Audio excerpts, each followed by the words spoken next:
სახელითა მამისათა და ძისათა და წმინდისა სულისათა. დღეს წავიკითხეთ ლუკა მახარებლის სახარება, სადაც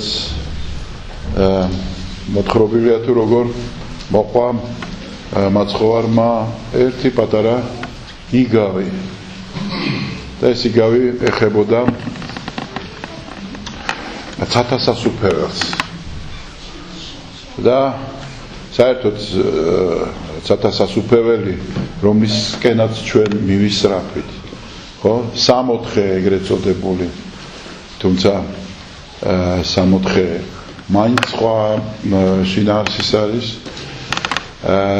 იმიტომ რომ 64 არის ის ადგილი, სადაც ედემის ბაღი იყო და შექმნილი იყო ღმერთისგან ეს ადგილი დედამიწაზე, სადაც გააჩინა შექმნა ადამი და ევა, სადაც პირველი ადამიანები ცხოვრობდნენ. თუმცა მისი მსგავსი, როგორც არამიწიერი, უკვე ახალ აღთქმაში ეს არის სასუფეველი ცათა. სასუფეველი ცათა ეს არის არა ადგილი, არამედ მდგომარეობა, სადაც ადამიანი სრულად არის შერწყმული ღმერთთან. იქ სადაც ღმერთი სუფევს. ჩვენ ყოველთვის მიწიერი თვალსაზრისით ადგილს ყოველთვის სივრცეს ყოველთვის რაღაცა ადგილს უჩენთ ხოლმე. მაგრამ არის კიდევ ის განზომილებები, რომელიც ჩვენ არ ვიცით და რომელიც არ არის ჯერ აღმოჩენილი, ან სხვა ტიპის განზომილება, რომელიც ძნელად წარმოსადგენია. ამიტომაც მაცხოვარი ცდილობს ამის ახსნას და მოყავს იგავის ფორმა. იგავი არის შეთხზული მაცხოვრის მიერ პატარა ამბავი. მისი შეთხზული ამბავი იმის შესახებ, თუ როგორია სასუფეველი, რა არის სასუფეველი ცათა. ხო? ჩვენ რომ წარმოვიდგინოთ, ამიტომ მან მხატვრულად დაგვიხატა. არის სუფრა, სადაც თავადმა ბრძანა, რომ მოდით ყველა, მიხარია მე და გაიხარე თქვენს. და ეს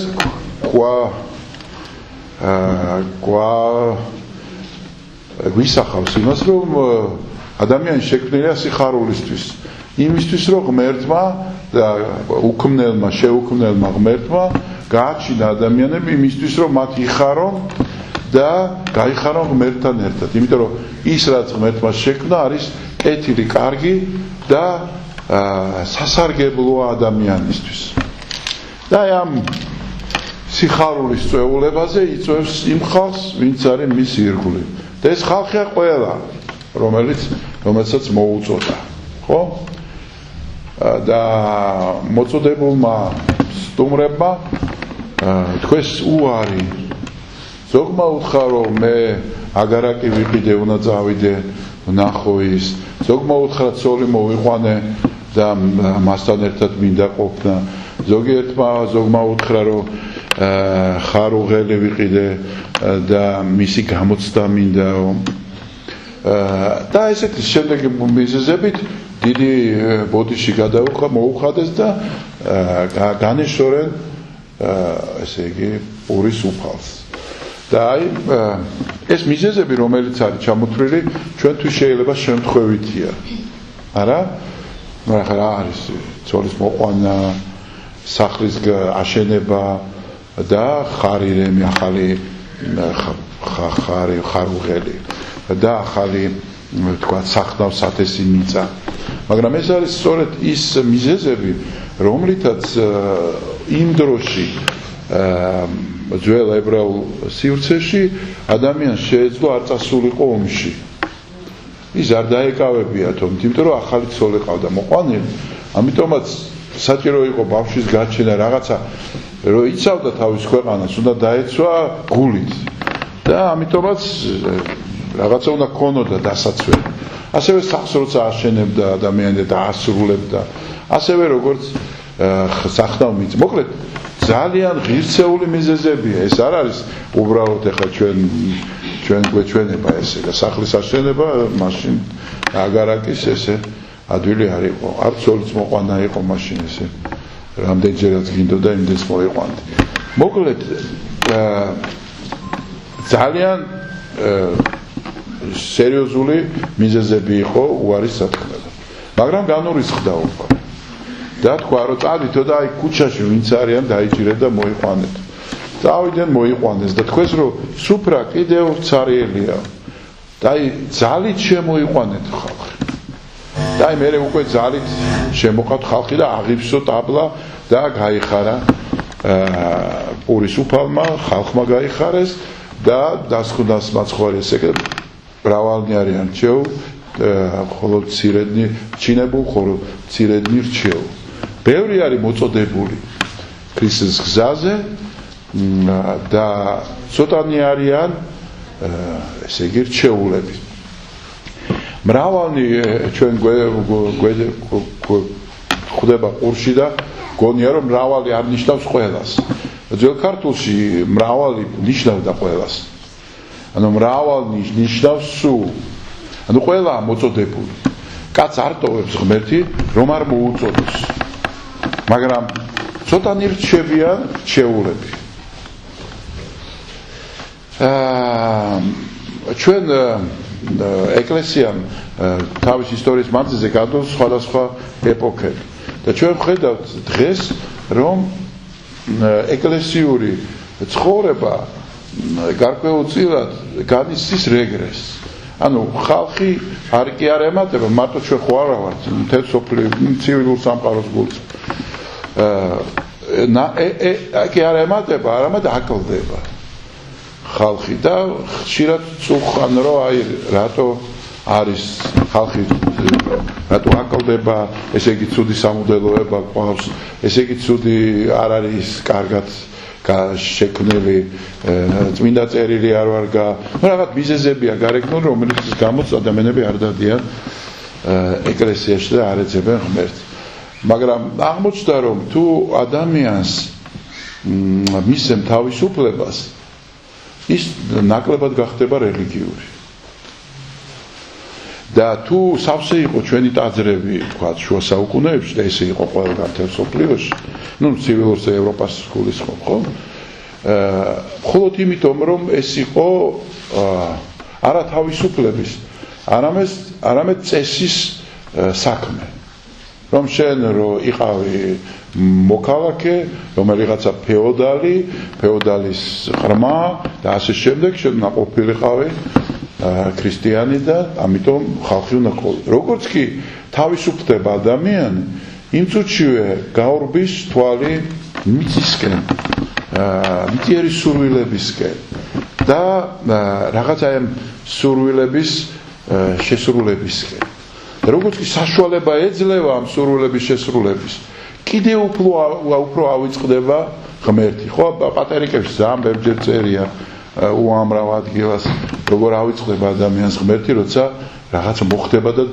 დიდი ფულს იშოვის რაღაც მატერიალურად წარმატებული იქნება და ეს თავისუფლება არის რაღაცნაირი ისეთი რამ საფუარი რომელიც ადამიანში სწორედ აღვიძებს მის რეალურ სახეს არა იძულებულთ იქნება ის ქრისტიანი არამედ უკვე თუ ქრისტიანი ხდება უკვე ის შეგნებული ქრისტიანია მან უკვე შეიგნო რა უნდა ღმრთისაგან და ამიტომაც ის ნებაყოფლობით და გააზრებით აირჩევს ქრისტიანული ცხოვრების წესს და იფიქრებს მომავალს საერთოდ ადამიანს ნაკლებად უყვარს ფიქრი და როცა ფიქრი ნაკლებად უყვარს შემდეგ კითხვებიც ნაკლები აქვს და ამ კითხვებზე პასუხებიც უფრო ნაკლები აქვს აი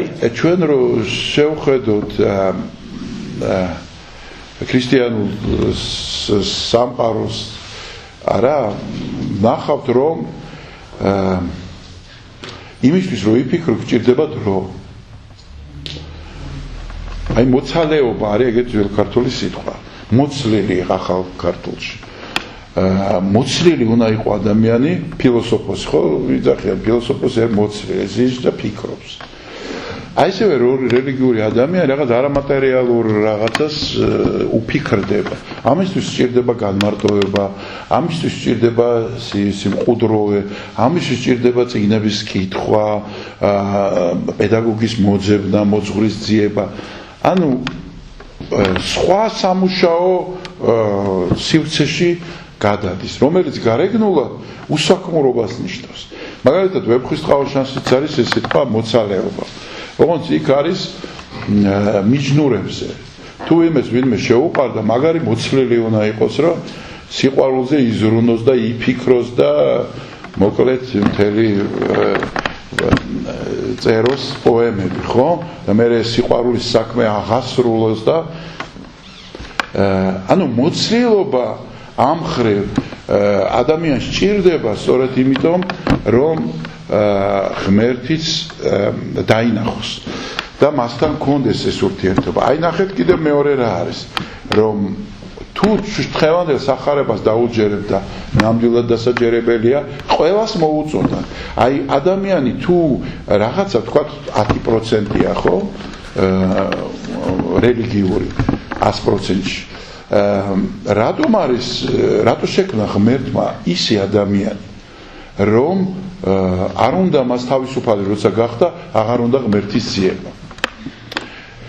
და თან სახარებაშიც ნათქვამია, რომ ყველას მისცა ღმერთის სუფრაზე მოსაწვევი.